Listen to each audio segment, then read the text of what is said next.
Sri Gurubhyo Namaha Harihi Om Jai Shri Ram. Welcome to our next episode in our complete reading of Srimad Valmiki Ramayana. In the previous episode, we saw how Dasaratha tried to argue back, tried to ask Kaikeyi to consider her request of Bharata Pattabhisheka and Sri Rama Vanavasa. Kaikeyi did not relent, she did not yield, and Dasaratha Maharaja, he just did not know what to do. He was tied by the Pasha of Satya, and even before dawn, just before dawn also, he was still trying to convince her. He went into unconscious state a number of times, then he regained his consciousness, he kept losing his senses, he kept coming back to his senses, and every time he was pleading with Kaikeyi to take back her words. And just before dawn, Kaikeyi once again makes her biggest push by bringing in the stories of Shibi Chakravarti, the story of Alarka, and how they stood for truth, and how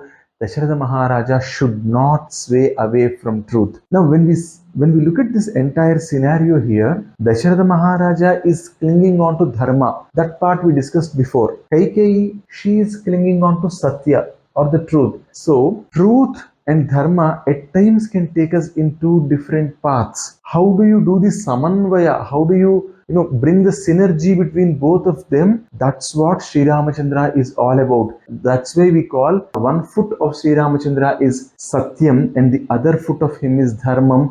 And so wherever SriRamachandra walks, he walks on Satya and Dharma. That's why we call the story of SriRamachandra as Ramayanam. Ramasya Ayanam. Ayanam is to walk, okay? Or Ayanam is a movement in a particular direction. So, Ramasya Ayanam, or the walk of Rama, or the way Sri Ramachandra is moving, that's Ramayanam. That is SrimadRamyanam. So, well, let's come back to our story. At the present place, now Dasaratha Maharaja is completely devastated and he is not sleeping. He is in his senses. And now it dawned, the sun is coming up, and just before that, Vasishtha Maharshi came to the palace of Dasaratha Maharaja along with all his Sishyas. Now see, whoever it is, they just cannot enter the palace of Maharaja without permission, even if it is the Kulaguru and Purohita himself. There will be certain people who can get in. As I told in the previous episode, Vandi and Magadhi were already there, who would be doing a stotram, or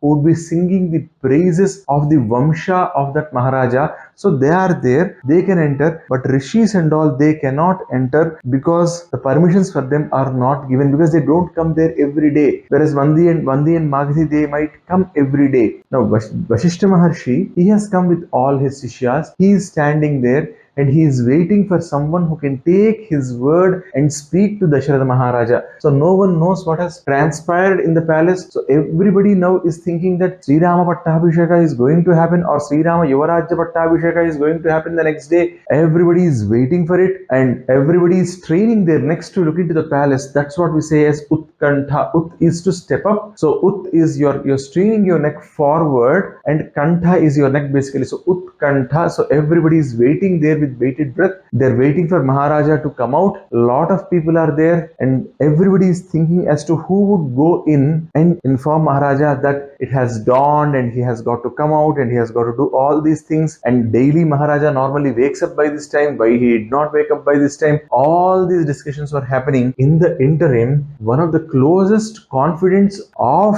Dasaratha Maharaja, Sumantra, a minister, he comes over there. Vasishtha Maharshi is happy, and he looks at Sumantra and says, "Hey Sumantra, you are a person who can actually go in and talk to Maharaja.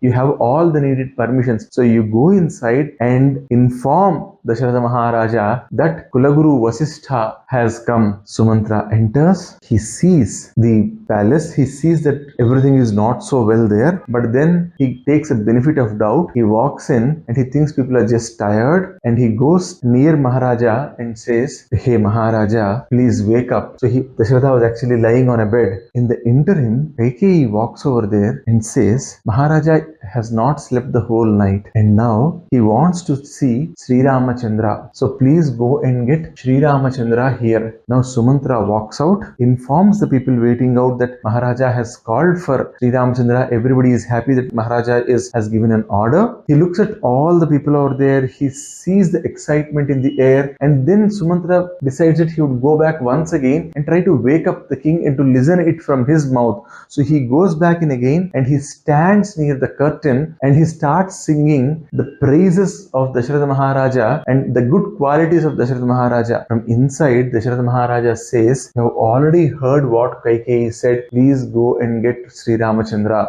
Now that Maharaja has spoken, now that he knows Maharaja is awake, Sumantra now goes back.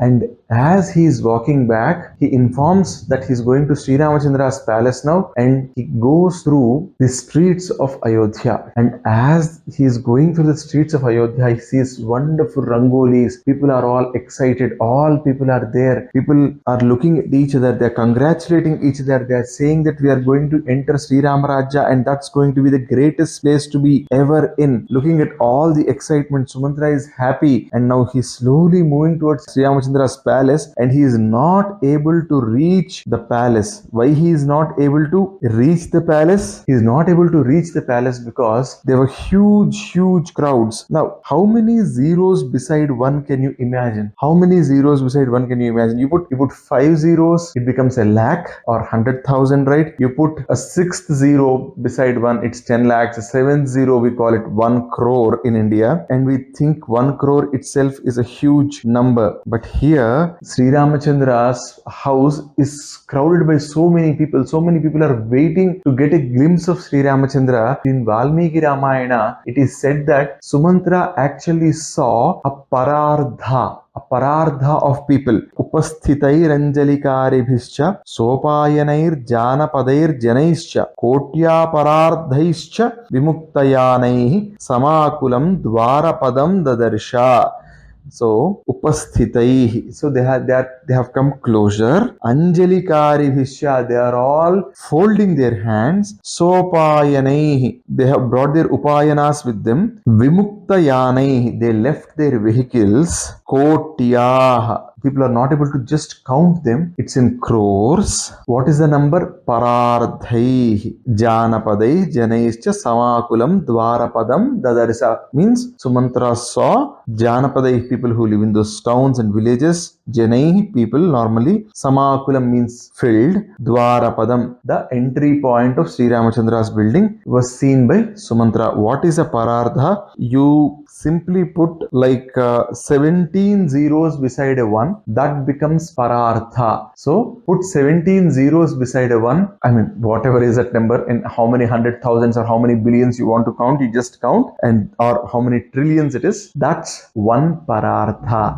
And that is the number of people whom Sumantra saw at Sri Ramachandra's entrance. All these people are waiting for Sri Ramachandra to come. When the whole mountain of these people they saw Sumantra, they gave way to him. Sumantra quickly approached the Dwarapalakas over there and informed them, "I have come on behalf of Dasaratha Maharaja. Kindly let me in and let me inform Sri Ramachandra that I have come to see him." The moment Sri Ramachandra hears this, Sri Ramachandra walks all the way. He comes to the entrance and he takes Sumantra along with him into the palace. Now, once they both are in the inside quarters, Sumantra informs Sri Ramachandra that Dasaratha Maharaja wants to see him and has summoned him. Sri Ramachandra by now is already ready. Because it's already dawn, right? The Abhyangana Snana and are all done. He is ready and he is ready to be summoned to the court. So he moves to Sitama and he says, "Dasaratha Maharaja and Kaikeyi Ma have summoned me, so I am going there." It looks like they might want, again, Sri Ramachandra is very careful with the words. He says, they might talk to me about the Yuvarajya Pattabhisheka, so I'll have to leave. Now Sitama knows that this sort of invite is to anoint them as the Yuvaraja and so that they'll take over as Maharaja at some point of time. So she definitely knows what this is for, because she is also brought up in a king's family. Sitama immediately, she did all rakshas. She said, all the devatas are going to guard you, Indra is going to guard you, Varuna is going to guard you, Narayana is going to guard you, and she says all the raksha mantras. And this is a very important thing that we are going to discuss now. Whenever the husband is leaving from the house for a good thing to get some laurels in his life, the wife should not cross the main entrance of the house. So she goes till the main entrance of the house, and from there she bids goodbye to him. Again, now don't go get back and start thinking like, okay, was there a goodbye during Ramayana period and all? No. She said you would go and come back with more laurels. Sri Ramachandra now starts, and everywhere people are talking about his valor, everywhere people are talking about his courage, everywhere on the road people are saying, we want Sri Ramachandra to become our king, because if it is Sri Ramachandra, our dhana, prana, mana, everything will be protected and we'll be able to live very, very happily. So the sense of Ramarajya was already going on. All the hard work he did after the Gurukula till that day is now paying off. Everybody likes him. Everybody saw how he is as a person. He proved himself in the last 12-16 years. People are looking for him to be the king. Sri Ramachandra was happy. Chariot was moving faster and faster. And finally Sri Ramachandra arrived at Dasaratha Maharaja's and Kaikeyi's palace, and he's entering the palace. What would he do after he enters the palace? That we will discuss in our next episode. Sarve bhavantu sukhinah, sarve santu niramayah, sarve bhadrani pasyantu, ma kaschid dukkha bhag bhavet. Sarvam Satguru Sai Maharaj Swami Charanaravindarpanastu. Swasti.